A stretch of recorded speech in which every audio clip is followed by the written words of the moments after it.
Pour cette partie, on s'intéresse à la classification des sols. Donc, la classification qui nous intéresse, c'est la classification LCPC, celle du laboratoire central des ponts et chaussées. Elle se base sur 2 essais, celui de l'analyse granulométrique et les limites d'Atterberg.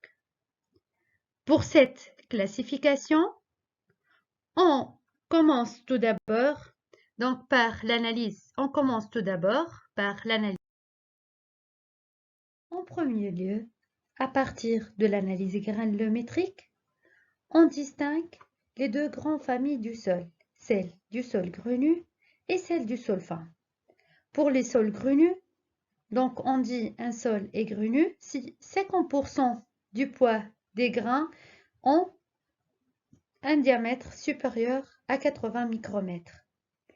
Et on dit un sol fin si 50% en poids des grains ont un diamètre inférieur à 80 micromètres. Pour les sols fins, la classification est effectuée par un diagramme qu'on l'appelle diagramme de Casagrande. Donc ce diagramme est décrit par les limites d'Atterberg, où on trouve l'indice de plasticité en fonction des limites des liquidités. Dans ce diagramme, donc, il est divisé par une ligne A et par la limite de liquidité qui est égale à 50%. On distingue 4 familles. La première est celle de l'argile peu plastique. La deuxième est celle de l'argile très plastique.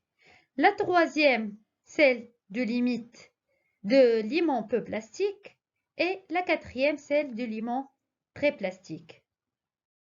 Et pour les sols grunus, la classification est effectuée en fonction d'un tableau dont on distingue 2 sous-familles, celle du sable et du grave.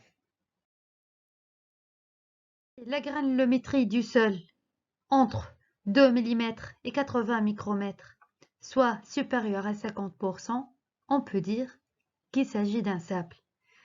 Sinon, donc, si elle est inférieure, il s'agit d'un grave. Commençons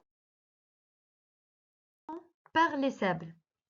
Pour les sables, on distingue 2 sous-groupes.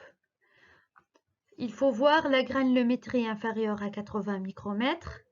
Si cette granulométrie est supérieure à 12%, la classification est effectuée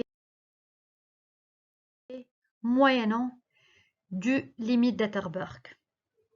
Donc, on a le sol ayant l'un de ces 2 noms, soit il s'agit d'un sable limoneux ou bien sable argileux.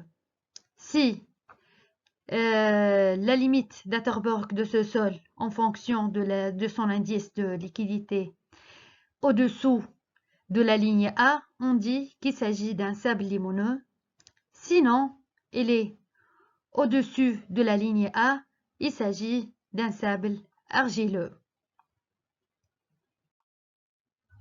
Le deuxième sous-groupe du sable, donc si les éléments inférieurs à 80 micromètres sont moins que 5%.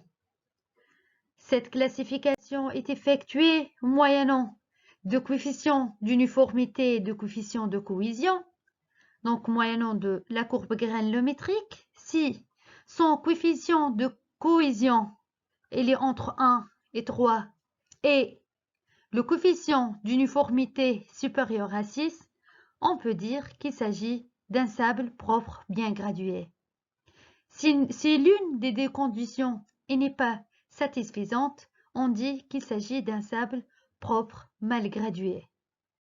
Si les éléments fins, les éléments qui sont inférieurs à 80 micromètres, entre 5 et 12%, on donne au sol double nom, ou on dit double symbole. Exemple, sable limoneux bien gradué, propre bien gradué, sable limoneux propre mal gradué, ou bien sable argileux propre bien gradué ou sable argileux propre mal gradué.